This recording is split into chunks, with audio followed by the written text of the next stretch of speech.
All right, so in lieu of the Beginner CTF, which occurred on last Saturday, we're going to be doing a run through of some of the least solved slash questions that are being requested for us to go through. Mostly going to be binary, and similar to the forensics layout, similar to how we did that crash course, Daniel's going to be walking me through it because, well, I'm not the most knowledgeable when it comes to certain categories, and he knows a bit more than I do. So yeah, we're going to make a start. Let's do a quick warm-up of a kind of chill one, which would be Cookie in the Haystack, which is, if we go to our regular thing here, Cookie in the Haystack in particular was one of the forensics challenges. It followed on from the other packet capture network. And so if we open it up here, open it with Wireshark, we get this massive file, which, if anyone remembers Daniel walking me through before, we don't really care about most of the TCP requests or anything like that. Instead, what we really do care about is all the HTTP stuff, because if we take a look at the hint for this question, it's called the Cookie in the Haystack, and we're trying to find out what their session ID is. So if you guys are familiar with session IDs and just browsers and how they store things in general, you'll know they like to store information in cookies in your session. That's how they end up knowing information from session to session, because HTTP is a stateless protocol, blah, blah, blah, more buzzwords.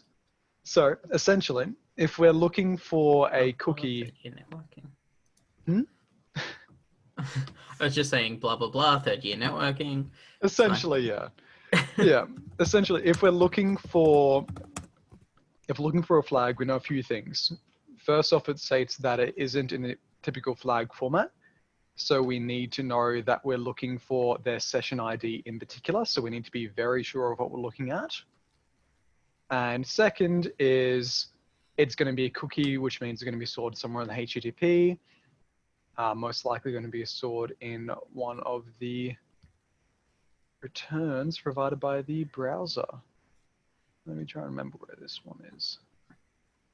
Sorry, Dan, did I miss any information in that long spiel? No, I don't think you did. Sweet, no, I'll try and remember. Because yeah, as we can see, they are visiting the Q website of VWEEB, of VWEEB? VWEEB. VWEEB, that's how I pronounce it. Come on, you're part of MonSec and you don't even know how to pronounce VWEEB? I couldn't remember if it was like 2 syllables or not. All right. I still don't know why it's called VWEEB, but it is. Is it a reference to something, or is it just... I think it's an acronym. Vulnerable website and exploitation something? I don't know. Something like that. All right. I just know that the repo is just VWEEB. Mm-hmm. It is a vulnerable web exploitation box. There we go. Huh. So, correct me if I'm wrong, but session IDs are provided by the browser, or by the server, right? Initially? Yes. So we're only going to be looking at the server responses to any of these. So basically what happens normally when you access a web page is you will send the initial GET request, hey, I want this web page. And if it's a new request, so you haven't visited that website before, or you haven't done it within however long your previous session was, the server will be like, okay, here's the response, and also here's a cookie, store that in your data so that I can identify you next time.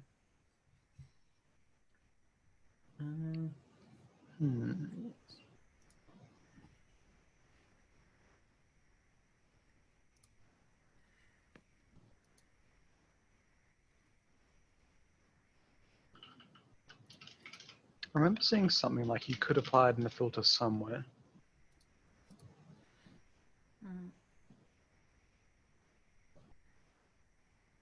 It's an E tag.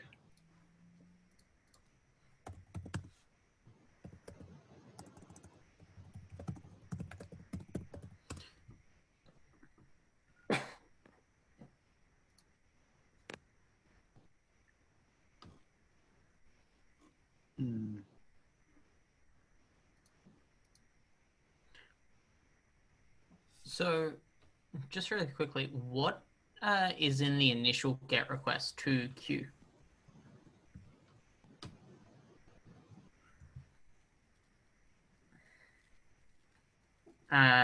Ignore all those. Go down to just the HTTP one. There we are. So yeah, I was way overcomplicating that. So turned out this one, they already had a session ID. So we just wanted to look for where they send the session ID to the server. And if we... Because they were using HTTP, it's all in plain text and we can just take it. All right. So that one should be in flag. I don't even know if it's actually verify or not, because I can't remember if it still allows you to, it still checks stuff, but I'm pretty sure it does. Oh yeah, I actually turned the CTF on afterwards. Sweet. So technically Perfect. you can still get points. Ooh, let's win it, guys. All right, so 3 solves. 3 solves cooking the haystack now. Nice. All right, any questions on Wireshark? Because that was the only requested Wireshark thing so far, so that's probably the last we'll be using it today. No? All right, easy peasy. All right, so next up, how about we do some binary, Daniel? Sure. My pride and joy that nobody likes. I mean, we don't No. mind it. It just binary as a whole is... I mean, I like it. I'm just hopeless at it. Yeah. Fair enough. Okay, so starting off with my first Seg Fault, someone here actually has solved this challenge, so I want to see how Leo did it. I just thought if I trigger a seg fault, I might get the flag or get close to it, and so I just spammed a whole bunch of A's. Yeah, it should do. Well, how about that? So that is very simple execution, but very complex in what's actually going on. Basically, what happened there was you had a program which would take input and put it into a buffer. As soon as you overran that buffer, it was trying to access memory that it wasn't allowed. It wasn't in the program's memory segment, right? So you try and access something out of bounds, you get a segmentation error or a segmentation fault saying, hey, you're not meant to be doing that, and you get the flag just because I had a wrapper looking at it. So that's pretty much just the entry to binary. The next one is a bit more interesting though. This one, you're actually messing with the control flow of the program. So this is one where you're actually changing how the program itself works. And if you want to go ahead and download that. Yep, I have it sitting here. I'll just pop it in my Linux folder. All right. Man, you use OneDrive? Nerd. Hey, if everything is available from any of my devices, it makes it easy for my laptop. That is true. So yeah, we have that challenge file there. Mm-hmm. So this is the challenge. The challenge file here kind of doesn't have anything have any .raw or .exe. So you want to go and figure out what type of one that is? Yep. So it's just a basic 32-bit executable. It's an ELF binary, so you know it's going to be Linux. And I'm curious, Tim, how would you go about looking at this? Like, what is the first tool you would think of? Run it and use GDB to set a breakpoint. All right, let's try that. If I knew how to use GDB. I'm pretty sure I have it installed. Oh, you should have it installed. Yeah, I do have it installed. Just no manual entry. Do you Never have mind. Ghidra? I think I have Ghidra. Yeah, Ghidra would also work. It's just a little. It's a little overkill for this particular challenge. Maybe So, pardon? maybe a bit overkill for this one. Yeah, but later binary challenges, definitely Ghidra, the NSA's hacking tool, is a very nice one to use. So how do you spell Ghidra again? Ghidra. You Okay, can't so it actually is. install it. No, it's like Okay. a GUI tool. You have to. Okay, neat. Yeah, you actually have to download it. Let me do that in the background. I don't think it's worth doing because it takes a while to set up, or at least in my case, because the Java SDK was weird. All right, GDB it is. So just sudo apt install GDB. Or you could get IDA. Ida's even more annoying though, because you have to figure out which one's their free version and which one's their student and paid. And Or you could get the one that I think got cracked a few years ago. Didn't they crack Ida with Ida? With Ida, I sorry? have no idea. I mean, that makes sense. I mean, their exclusive target market is experienced reverse engineers, so I'm not surprised. Yeah. I mean, if Anyway. any of you guys work at Hexrays, you didn't hear me say that. Just in the off chance, you know. I'll be too sure.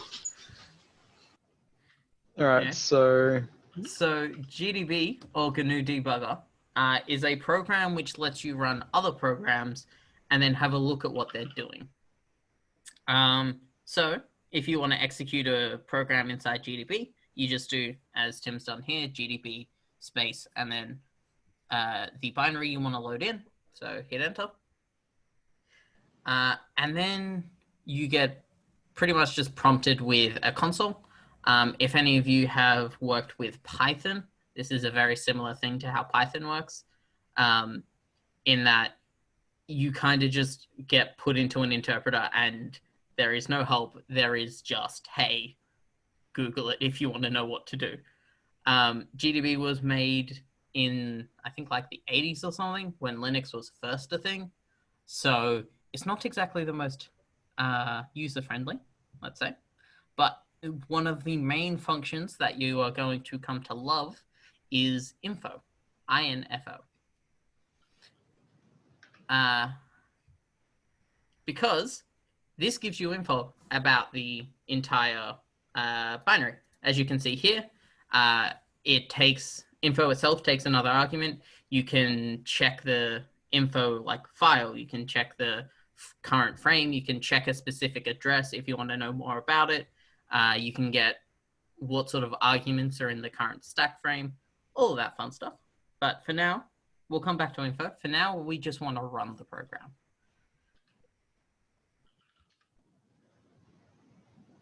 And exact format error. Could it be a 32-bit binary you're trying to run on 64-bit? Yeah, but that should be compatible. You might need to. Don't you have to do like add? CHMOD. Isn't there some command like apt-add architecture to get 32-bit compatibility? Mine just always works. All right, let's have a look. All right. Okay. Did you want to go on to something else while I figure this out? Yeah. All right. Let me pull up my list. All right. So let's give VWEEB a shot. While waiting for it.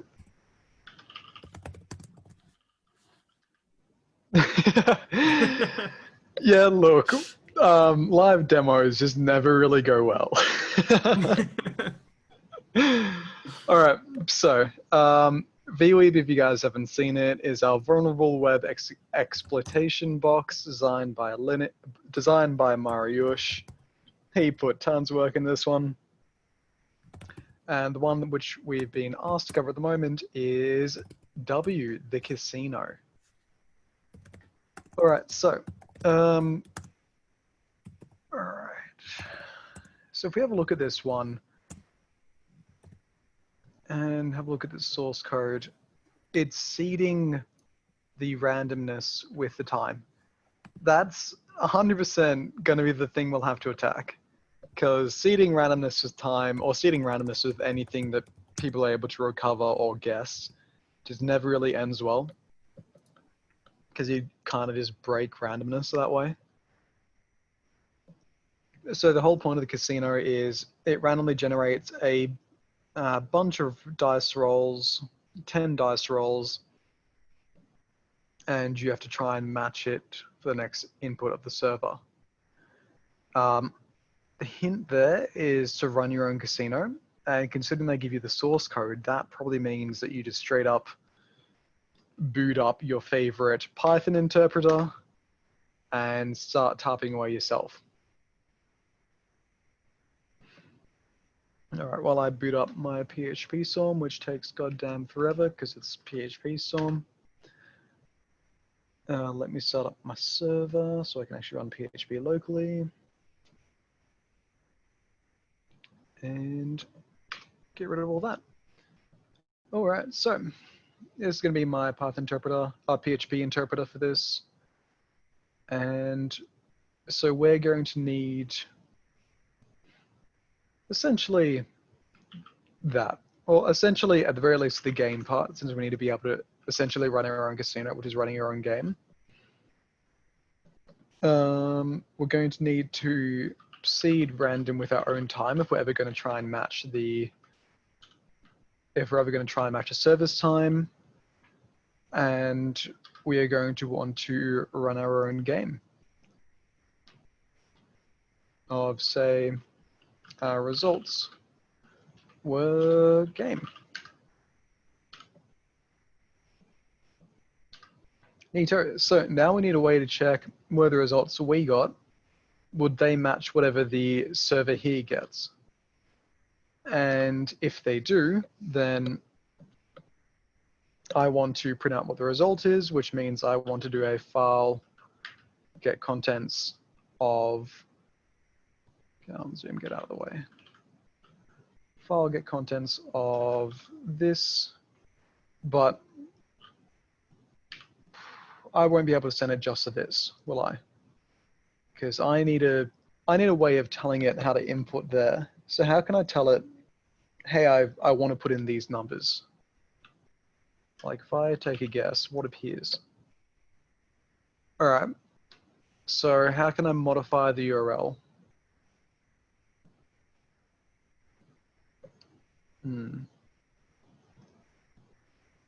Well, if I'm modifying it in the URL, then I'm going to be, I essentially just want to add all those results into the URL itself, which means I'm going to want to URL encode the results and then add on the submit equals submit part just to tell it that I've submitted the form. And if you notice here, I'm using a DOM, a simple HTML DOM parser. I've done a little bit of Linux before, and that just makes it just that little bit easier just to parse everything. Because essentially, I want to run it until my results here match what they output here. And I want a way of telling that they match. So if I inspect that HTML, you can see here that this here is wrapped in a pre-tag, and it's the first element is wrapped in a pre-tag and also the only element that's wrapped in a pre-tag in the entire page. So if I want to try and get that out using the simple HTML DOM parser, then I can just go HTML, all right, find me the pre-tag and give me the first one and give me the inner text of that. If I say find. Now it'll chuck a histofit saying, hey, this doesn't have a find, but it does. And this will essentially just retrieve this text, which from the looks of it is the exact same format which I get from here. So I can say, all right, while result, can everyone hear me right now? Yep. All good. Sweet. So with while loop, we want to check that we essentially want to keep throwing results at it. We want to keep throwing our set of results at it until it matches whatever the server comes up with. And then once a server actually matches what we want to come up with, then we want to echo out that web page purely because we want to see what happens when we're right. And well, if we are right, then it echoes out that flag, and that flag is what we want to see. So if I run this, you'll see that it looks like it worked. Well, it looks like it doesn't do anything yet. And I forget, pretty sure it's that one. But either way, we've missed a pretty crucial part of the entire idea of this is you want to predict what the server will do in advance. If I do time on my own machine, then that one is just going to get my current time, do all the computation of getting the HTML, and then do the check. And by that time, it's probably going to be too late for me to have predicted exactly bang on what the server's going to do unless I'm able to do it all within like a couple of seconds. So what if I just pop it forward by a few seconds? I'll say 2 seconds.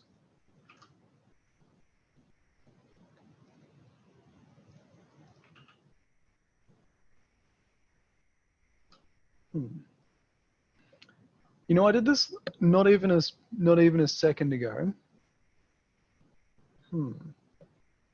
Why not echo out our combination as well, just to double check that?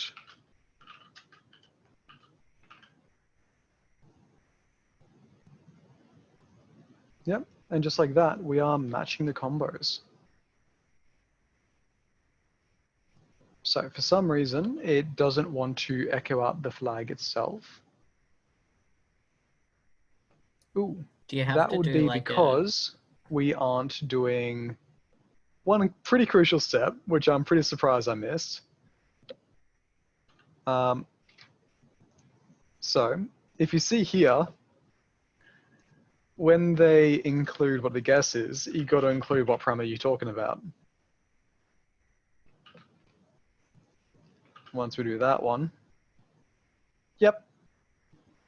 So we actually get the right web page at that time because we're still retrieving the combination. We just weren't submitting our own guess as an actual guess. So if we said within 2 seconds, or let's try and race the server. Yeah, so when we're trying to race the server like that, we never match it. But the moment we add any sort of delay on our end, we match it pretty fast.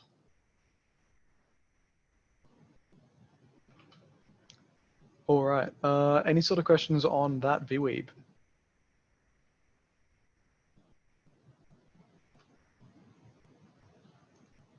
Nope. Sick. All right, are you having any luck getting up the binary, Daniel? Interestingly, I'm not having a problem. Neat. So the binary definitely works. All right, do we want to do a fancy transition over to you? I probably should have stayed there. Cool. So this is Are You a Boy or a Girl? Binary. Only one person got it, which is interesting. One champ who I'm pretty sure solved like all the binary challenges. Yeah.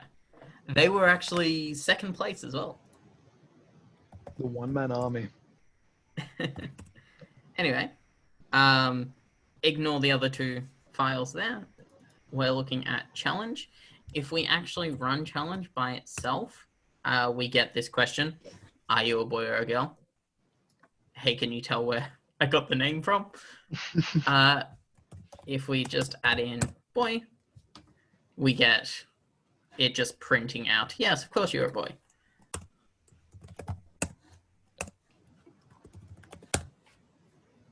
Pretty simple program. But this is binary, and every other binary challenge thus far has been a buffer overflow.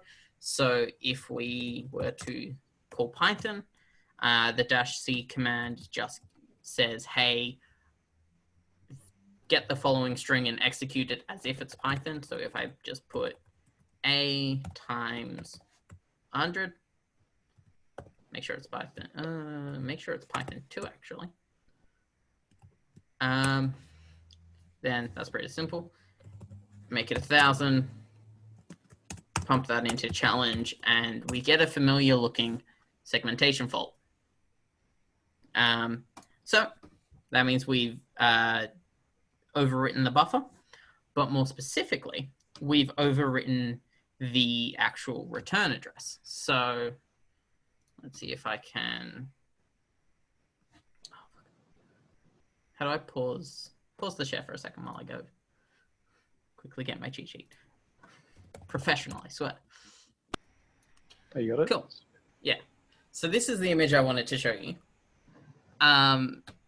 What a buffer actually is in memory is this, right? To actually understand this image, you also need to know what a stack frame is. Basically, every time you call a function like input or like print or something like that, it creates its own little context in memory, and every variable that you put into that function is stored in this stack frame. In the case of C, if you define a buffer, that buffer is put into memory, the exact same as a normal variable would. It just takes up multiple variable locations. Now, the dangerous thing about a buffer in memory is, as you can see, the start of the buffer is at the end of memory, right? So if you were to write, you would go from the furthest point, then the next one step closer, one step closer, one step closer. Stack frames keep track of every variable that a function needs, including the variable that says, hey, this function called me. When I finish, go back to him. And that's this return address here. So if we actually go back to the challenge, we can see that the hint was just go with the code flow, right? So code flow, how functions are connecting to each other, that's sort of what this challenge is getting at. So if we were somehow able to precisely manipulate memory such that we overrun this buffer and we mess with the return address directly, then and then we can change the return address to where we want to go, then we should be able to change where the code flows, and we should be able to get arbitrary execution, right? So if we go over here and we get our handy dandy GDB, how does my Kali instance not have GDB? Okay. Seems to be a running theme today. Cool. Yeah, I already said the spiel about GDB. Cool. The other thing is, because I know this is going to be an issue later.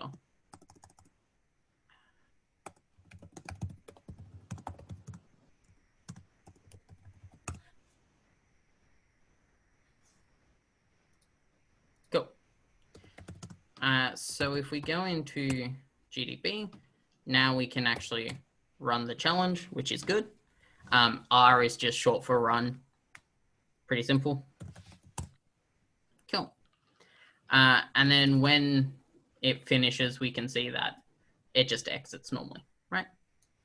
Now, what I was saying before was one of the most interesting commands in GDB is this info command, right? So if we do something like info functions, then we get this. It is a list of all the defined functions, a list of all the defined functions in this program. So we can see that gets at PLT and puts and system and all that, these are all libc functions, so they're sort of the default functions you'll get. Gets is actually a really vulnerable function. Never ever use gets. That's actually the thing that causes the buffer overflow in this case. But if we go down a little further, we find a function called vulnerable and a function called call this function. So does anyone want to guess what we're going to be doing today? Are you going to be calling the function that says call this function? Yes, very good, Tim. Thank you. You're a genius. Yeah, so call this function is at hex address, is at the address 0x08 blah, blah, blah, blah, blah. The 0x just meaning that this is a hex value. So if we were to call this normally, like if we were in the main function and we wanted to call this function, this is actually the value. Oh, sorry, no. If we were in call this function and we jump to a different function and we want to jump back to this call this function, that value is actually what the return address would be, right? So let's copy down this one and hopefully that's fine. Just paste it there for now. Actually, I'll start a, yeah, oh, god damn it. Cool. And if I start another one here, yeah. So we've jotted down that and we made the mistake of opening a lot of windows at once. Jesus. All right, let's just quit out of that. Yeah, so, all right. So yeah, now we know what our goal is. The next thing is, how do we actually find where we overrun the return address, right? Oh, what am I doing? Need to get back into that. Cool.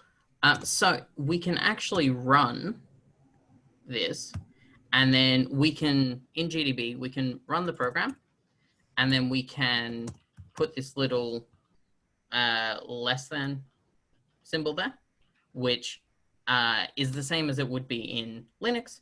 It takes whatever's on the right-hand side and it passes it into the standard in of the program. So, actually, what do we actually want to pass into the program? Well, if we want to pass in something that will, actually, better explanation. Let's pass in those A's. All right. Copy that. Pass in the A. Oh, no, never mind. Well.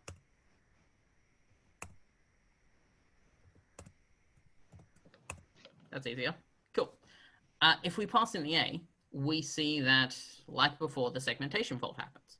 But this time, because we're in GDB, we actually get why the seg fault happened. And it's because it's trying to jump to 41414141.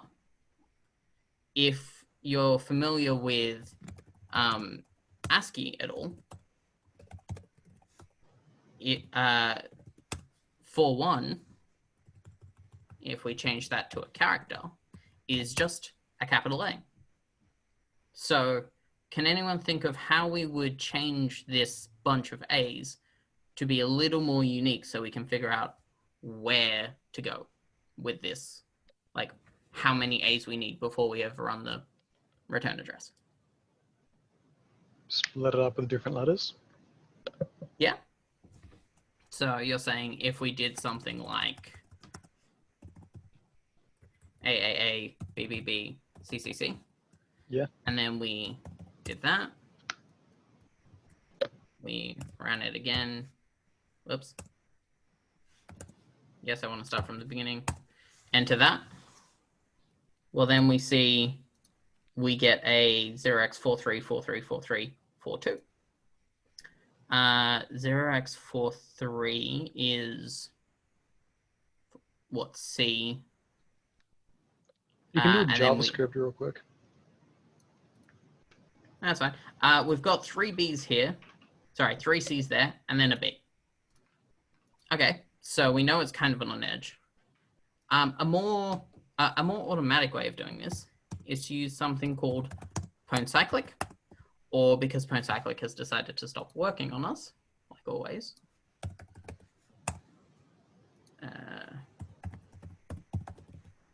There's also Metasploit. Metasploit is a kind of a framework for exploitation, hence Metasploit. And it gives you a really nice command. Here we go. It's located at this address if you install it on Kali. This is called pattern create.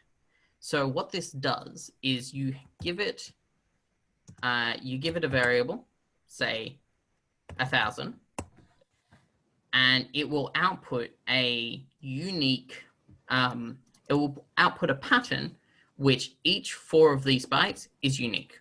So if we run this again, yes, I want to do that, and we put this in, then we can see that each one of these numbers is different. We've got a 63413563.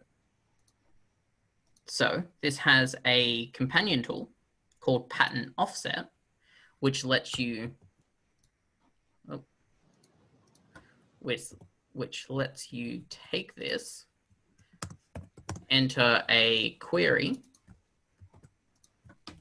and it will tell you that there is an exact pattern offset at 76. So if we were to Python print 76A's, run it again, and put that in. There's still a seg fault. What is going on? Okay, I'm not sure why that happened.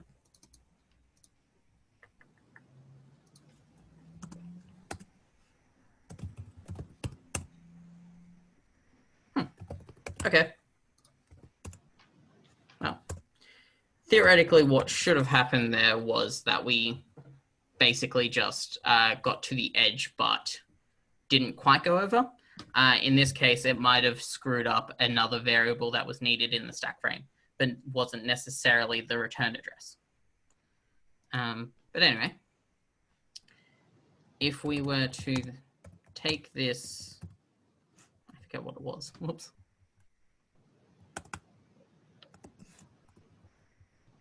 If we were to take this query and we did print an offset of 76 plus 0x11, 0x11, 0x11, 0x11, and we were to put that into challenge. What am I doing? I'm an idiot. If we were to put that into a temp file, and then we were to pump in that temp file, we see that we have overwritten the return address with a bunch of 1s, which is exactly what's happened here. So what this Python script is doing is it is outputting 76 A's followed by 4 bytes of just 1, and then that's edited the return address. So if we info functions again, and we call this function. Oh yeah, by the way, if you ever want to put in hex for Python, all you got to do is put in /x, and then that should convert it if it's in a string. 0x, 04 9207. Put that into temp. We run it with temp again. Yes.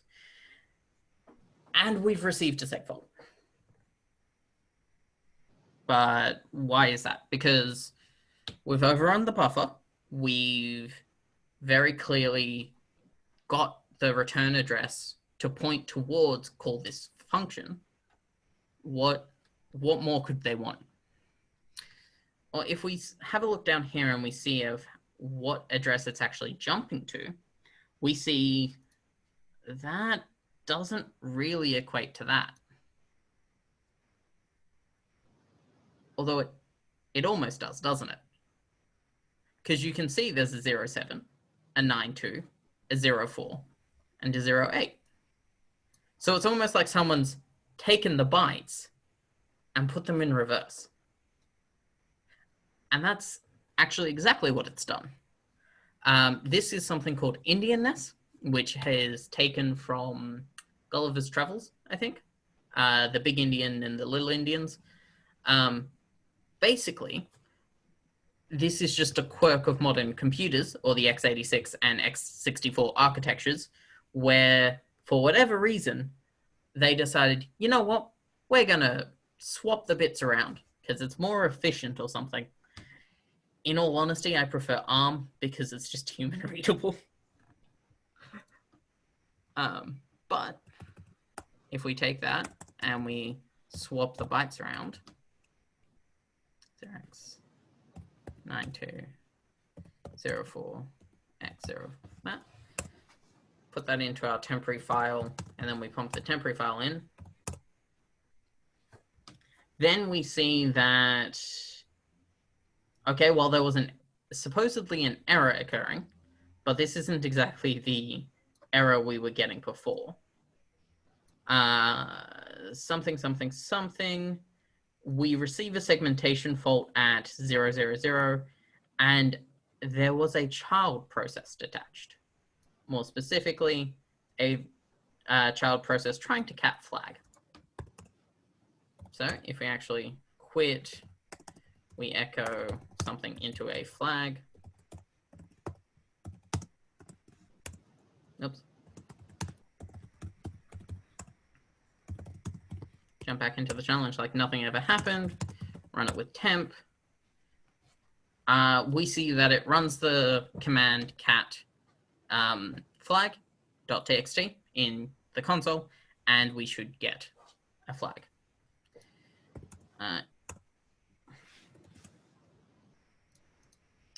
So if we go back here, we can get the challenge.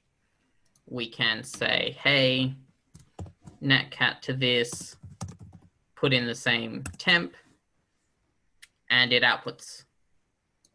Telefang was better, because Telefang is always better than Pokemon. Yeah. Sorry for the slight issues there, including pen tools not working. Binary being binary. Binary being binary. Did you guys get that? Was there anything you guys needed me to clarify a bit more on? All right. What I will do real quick is actually go over that steganography challenge. Yes. Sure. This one's fun.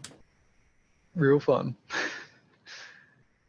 So essentially, download this one, and once we open it up, if we actually take a look at it, hidden image. There's lots of references to stegosauruses everywhere and steganography. But even if you didn't know what steganography was, what happens if you search Stegosaurus cryptography? Because it's got to be related somehow, right? You see a lot of reference to steganography in the various places, something hidden in the dinosaurs, that sort of thing. So what if we try typing in steganography?